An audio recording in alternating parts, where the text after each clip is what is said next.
Ryan Valk came back to his California ranch and turned it into an almond farm.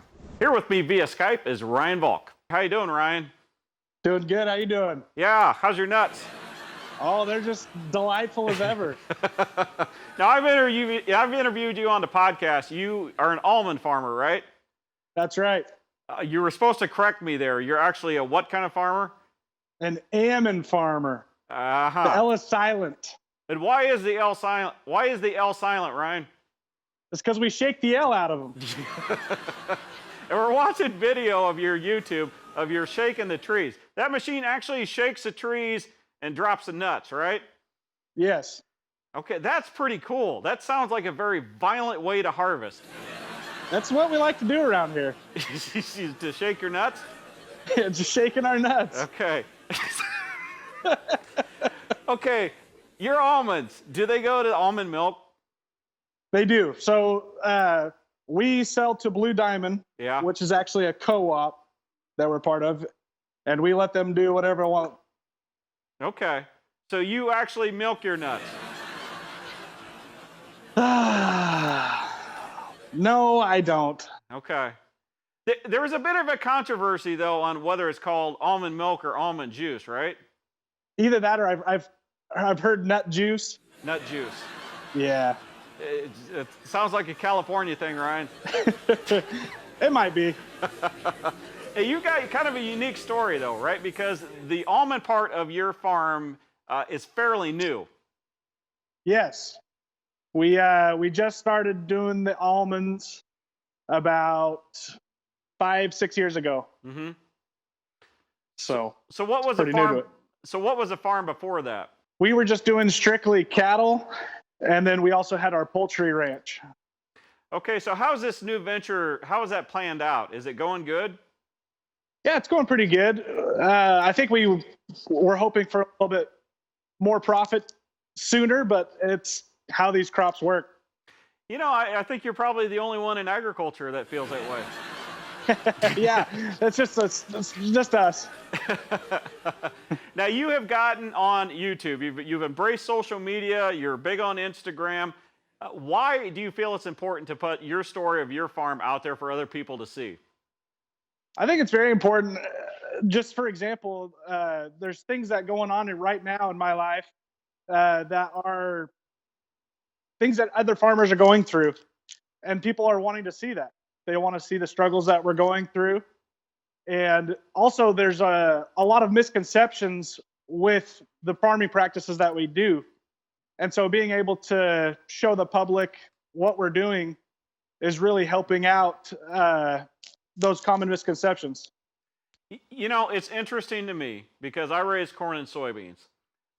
I don't think it's that interesting if I would go and show it on, social media, on YouTube, something like that. But to other people, it is. I think watching your videos is fascinating because I've never seen almonds being grown or harvested or anything like that. Were you surprised at the amount of people that are watching your videos that are in agriculture? Yeah, I was. I thought it was going to be a lot more out of the agricultural sector, but a lot of people, I'd say the majority of my followers are in the agricultural sector. Mm-hmm. But you do a very good job, explaining, like you hinted on it a little beforehand, about what people are afraid of. And you're taking an almond, that's something that's harvested and you go right to the grocery store and it can be bought. So people are very wary of like what was sprayed on it, how it was harvested. I think you do a very good job of explaining, yes, you do these agricultural practices and this is why they're safe. Yeah, I agree. And showing them the reasons why we do it, and then the way we're doing it a lot better than we used to, and making sure that we do these sustainable practices. I had the hunters come in because I'm an outfitter, and they buy food that I usually wouldn't buy. They had wasabi almonds. Have you ever had those? I have. They're not my favorite. That is their popular favorite, though. I thought they sounded horrible, but they were actually stupidly good. And by the end of the night, I had ate the entire bag. That's easy to do. So what's next for you as far as like social media? Because you're growing. Like I said, your Instagram is growing. You've got this YouTube channel that just seems to keep chugging along. What would you like to see in the future?